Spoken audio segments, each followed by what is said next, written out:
Hello, my friends. I just realized I have to turn off my sound machine. So please watch as uh, as I do that. I feel like there are things all over my screen. Anyway, I'll explain in a moment. Um, how are you? There. Now, that sound should be better.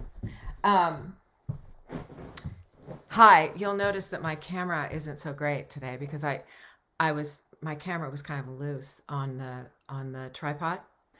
And when I reached to kind of hold the camera to tighten it up, I pressed some buttons on the back of the thing, and now my camera won't focus.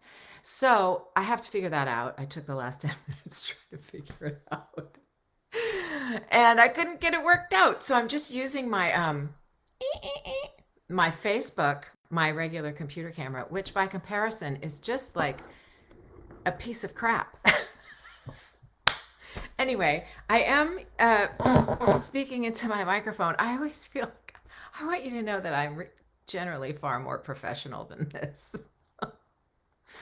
um, anyway, hello. I'm happy to be with you, and I've been thinking about this topic for a few days now because it's really one that I just think is so important to contend with. You know, and look at you. You're all saying hello before I even ask you to say hello. I really appreciate that. Um, yes, John, I did have a really nice Thanksgiving. Hello, John, Brad. Hi, Brad. Yvonne, Genevieve. Hi, you guys. I'm so happy that you're here. Thank you for saying hello. Um, I did have a lovely Thanksgiving. It was very quiet. Um, I got together with my daughter and my ex, and they came over, and we had a beautiful quiet, lovely time in my new kitchen, which was great. And my daughter wanted to sit at the counter, which faces, it faces the kitchen, faces the sink. So I could prepare everything and do stuff. And while we're all having conversation, it was really quite lovely. And it was really nice to be in my house. So I hope you all had a really lovely Thanksgiving as well. Um, if it was quiet, if it was rambunctious, if you were with people, if you were alone, I hope that it was a day filled with gratitude. Um, so that's my hope. Um, Today, oh my gosh, tomorrow is December, and then then it's almost 2023. Crazy how the time is moving. Um, so today's topic, envy. Um, and looking at other people's careers and wishing ours were different, wishing we had theirs, whatever it is that envy evokes, right? Um,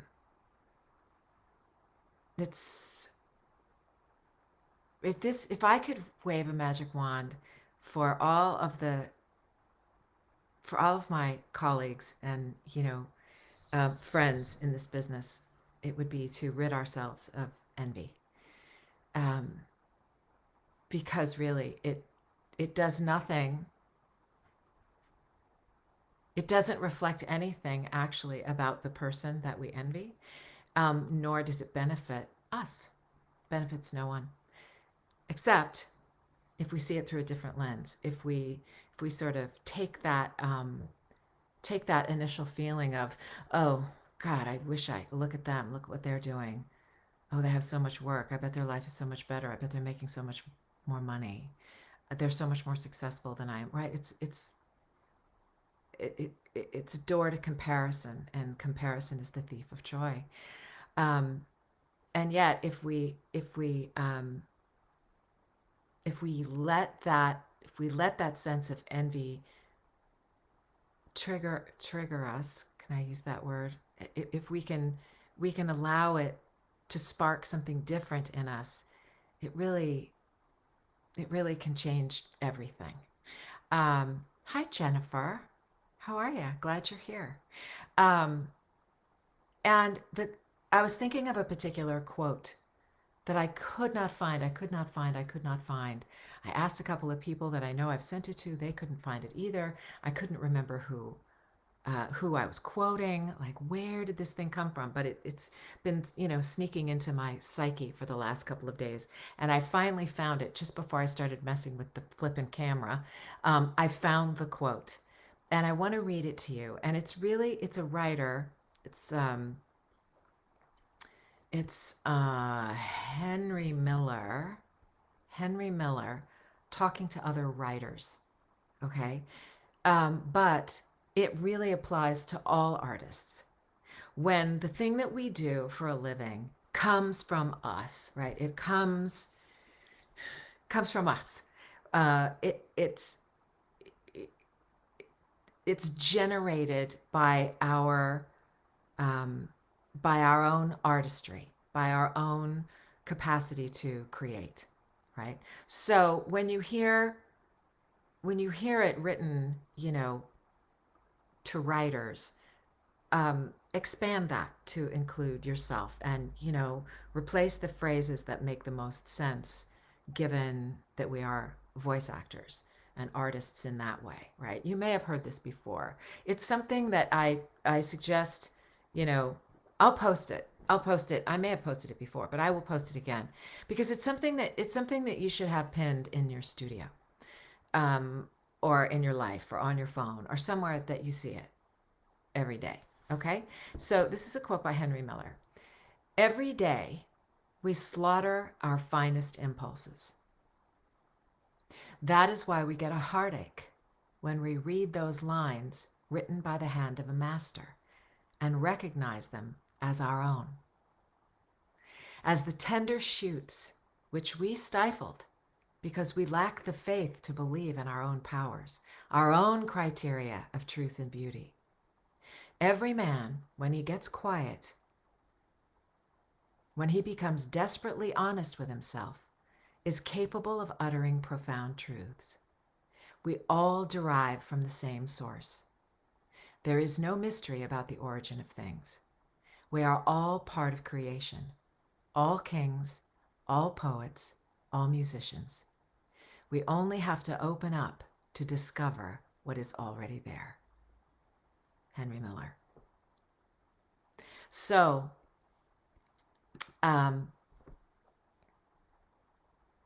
everything that we see and we imagine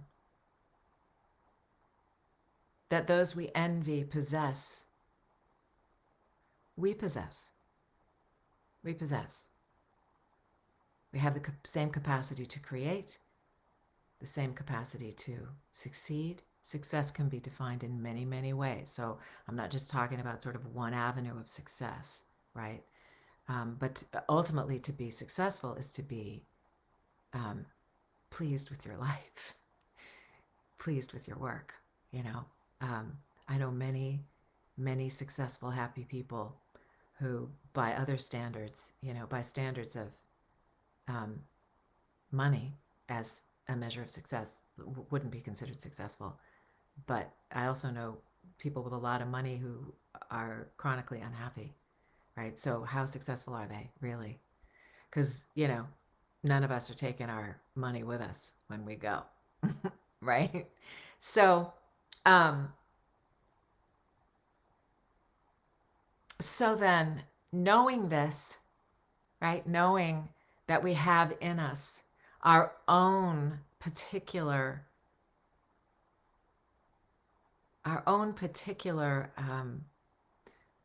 brand, for lack of a better word, brand of success that lives within us, right? How do we then shift on practical level? How do we shift our perspective?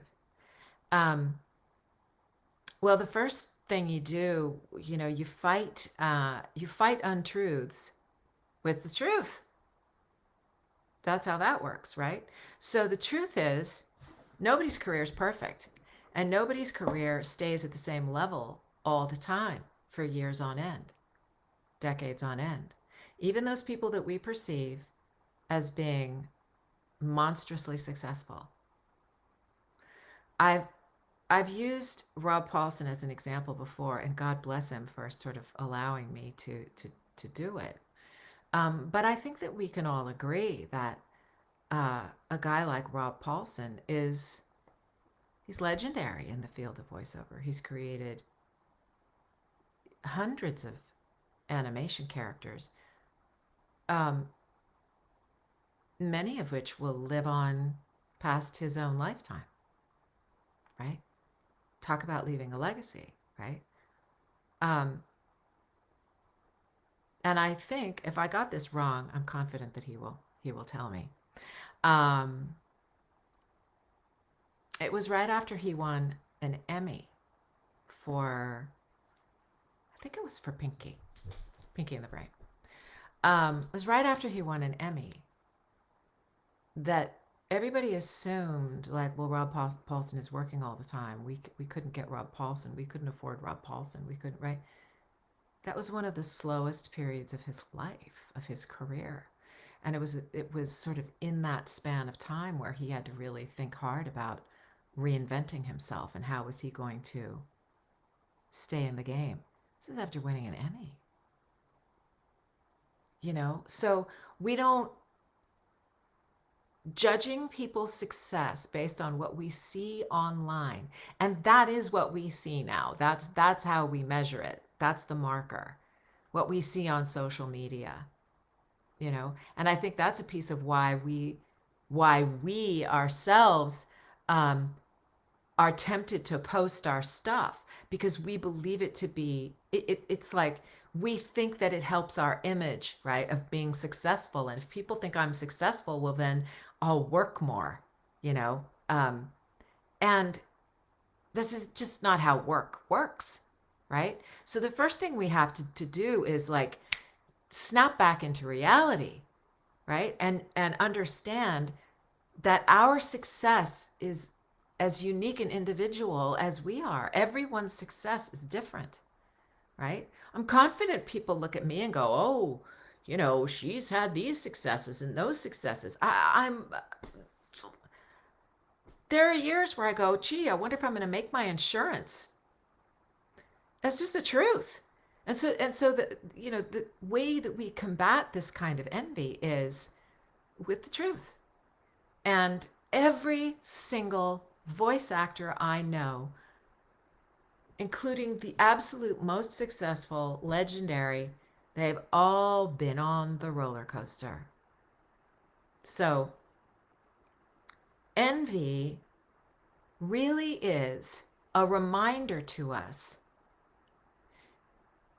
that we're not looking to ourselves to continue to generate our success, right? What are we doing looking at other people's careers? What good does that do for us? Not much good, particularly when we don't know the person. We don't know the person, because then we make up all kinds of fantastical stuff about how great their life is, right? But when we know people intimately in the voice of, you know what I'm saying? When we know people, when we're friends with, when we have real relationships with people in the voiceover industry, we know, because they're up when you're down and you're up when they're down. And so we are that becomes normalized, as it should, because that is, again, I talked about it the last time we were here. It's the nature of the business, right? But I guess ultimately what I want to say is that little piece of envy that we get when we go, oh, wow, I wish I had her career. Okay, well, what are you doing to have her career? Bring it back to yourself. What are you doing to actively create the career that you want? That's what it should remind you of. Am I really doing what I need to be doing? Uh, am I being courageous in my choices? Am I taking risks? Am I stepping out on limbs? Am I trying new things? Am I listening to that still small voice inside of me, that creative voice saying, yeah, do something new, try something new. Don't be afraid to make a fool of yourself, right? That's the that's the part of the quote that I love, right? We get a heartache when we read those lines written by the hand of a master and recognize them as our own. I have looked at people with very successful careers, and I have had that twinge of oh, I could be doing that. And then I really try to be painfully honest with myself to say, well, what are you doing to make that happen, K-Bess? It doesn't happen magically. What are you doing? How are you working to further your career? How are you working to further your creativity? How are you working to, a lot of it is tied to our mental and emotional health too, right? Like, what am I doing to create in myself ease, acceptance, to where I really am free to create because I don't care if I make a mistake, because I'm secure enough in myself that I'm willing to make a mistake. I'm willing to fail. I'm willing to have people go, well, that sucked. Not just myself say it to myself, but am I willing to hear it from other people? Yeah, that wasn't right. That wasn't good. That wasn't, am I willing? And there's a lot of mental and emotional work that has to take place in order to be comfortable in your own skin to be able to step out on a limb like that, right? That's, the heartache is that we know we have it in us, and yet we don't act because we lack the faith to believe in our own powers, right? There's another part of this quote, right? Everyone, when we get quiet and we become desperately honest with ourselves, we are capable of profound things. I'm paraphrasing right now just to universalize it a little bit. Because we all derive from the same source. There's no mystery about the origin of things. We are all a part of creation. We're all kings, all poets, all musicians. We only have to open up to discover what is already there. So there's a lot to discovering what is already there. It's personal, it's professional, it's emotional, it's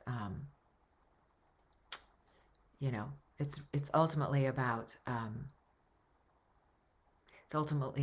acceptance and personal responsibility. And another piece of it for me that I've discovered is very, very helpful is to be happy for the people that I initially envy. Be happy for them. Be happy for their success. Be happy for the work that they're doing and the work that they're getting, right? And be grateful for the lesson that they are teaching me about what I need to do next, about how it really is within my grasp, in my control, to do better work. Obviously, I want to say because there is a measure of luck. Completely, there's a measure of luck in the world of work. There's so many factors that go into booking something, because all of us have done great work and not booked. We do great work all the time and we don't book. So that's the piece we have no control over. We don't know if our audition to the person casting us sounded like, their Aunt Joanne, who they hate because she always gave the spankings. You know what I'm saying? Like we can't, we have no control over that. I sat and watched inadvertently. I was at a voiceover job in a studio, and they needed me to stick around. They were working on the audio. They needed me to stick around. They invited me into the booth. So I'm sitting on a couch behind these producers, and they're going through on-camera casting. So they're looking at pictures, right? And the speed with which they are zipping through pictures, and it's like, too tall. You know what? Too short. Coloring's not quite right here because we've already cast the female, and we need somebody to look like blah blah blah. It's nothing that has to do with anyone's talent. Nothing. They could pass by Meryl Streep, but because she's blonde, she doesn't work for that role, right? It's no commentary on somebody's talent. So that's the stuff we have no control over. But the stuff we do have control over is really working on our own creativity, our own expression. And again, it's multifold. It's multifaceted. We work on it. We work on it creatively. We train, and then there really is that piece of your mental and emotional health that provides this foundation from which you can operate and not lose your mind, right? Not go crazy, not fall into depression, not, right? All of those kinds of things. All of that is important to your work, truly. So I'm going to leave it there. I'm going to post this quote, so you will have it. I'll post it in the comments, but I'll also post it on the page itself. And I'm going to read it to you one more time because those words are a lot better than my words. So here we go. All right. Here it is. Every day we slaughter our finest impulses.